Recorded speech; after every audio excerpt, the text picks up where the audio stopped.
If your GE washing machine is not spinning out all the way, the clothes aren't wrung out like they should be, or not spinning at all, this is the first thing I would check. So this is the washer we're working on today. If you have a GE washer, top load, anything similar to this, and it's simply not spinning out your clothes all the way, or it's not spinning at all, we're gonna go ahead and check the belt, and I'm gonna show you how to check that. Unfortunately, on this GE machine, it is a very common thing we see anytime the clothes are kind of spun out, but they're still wet. It's most likely your belt is slipping, but overall, this is a great machine, and the belt is not super expensive. So if this is the issue you're having, it's definitely going to be an easy fix for you.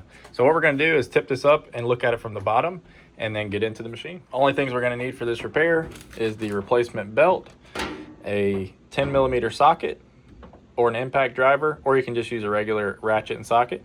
But this is what I'm going to use today, and this is all you're going to need to replace the belt. So we tipped up the machine like this, and what we're going to do first is get our 10mm socket. We're going to remove this, go ahead and remove this lower belt cover or lower shield.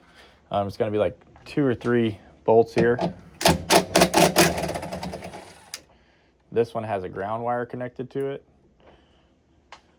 There's just going to be 3 total. And then this lower shield is going to come right off, just like that. And now we're to the belt and pulley section. So sometimes you'll get to this point and you'll find out your belt is just completely fell off of the machine, or it's not even on the machine. Or if you're like this, simply you're going to see all this grease build up and oil around the belt. See how black my finger got just from taking that off?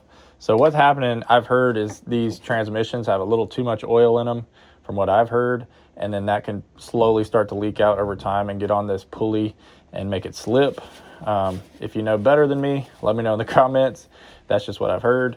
But a good solution to this is just to clean the pulleys and put a nice tight new belt, and then you should get a lot of life more out of your machine. So I'm simply taking a paper towel here, and I'm just getting all this grease and gunk off, and then we're going to go ahead and put the new belt on.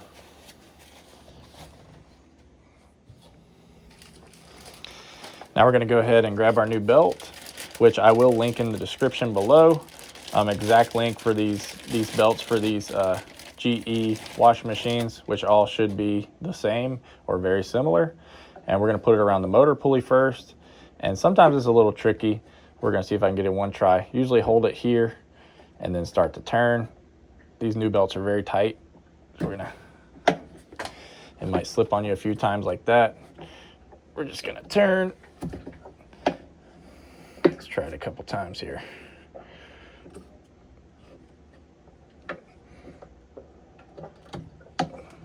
There we go. Then we're going to give it a few turns just to make sure it doesn't pop back off. I'll kind of like twist it in like this, make sure it's more lined up on each part. I'm kind of turning the whole tub as I do this, but I'm just making sure this belt is nice and lined up and that it's not going to pop back off. All right.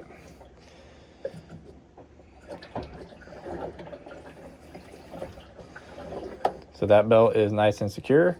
So what we're going to do next, we're going to go ahead and put the lower shield back on. And then this washer is going to be good to go, and you won't have your clothes being wet anymore, and it shouldn't be slipping anymore as well. So with cleaning that off, as well as putting a new, nice, tighter belt on, that's going to fix those issues for you.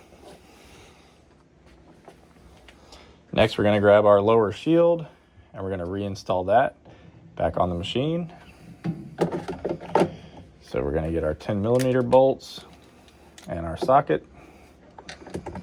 And we're going to line that back up, just like that. Then we got 2 more. Make sure this one on this side goes back through this ground wire.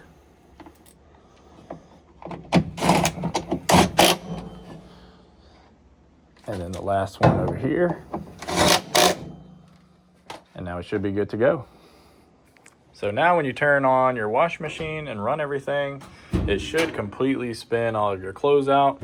You shouldn't have any soaking wet clothes after the cycle, and you should be good to go. If you have any questions, just let me know. Thanks for watching.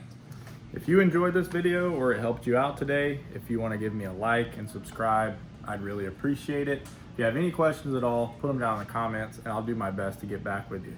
Y'all have a good day.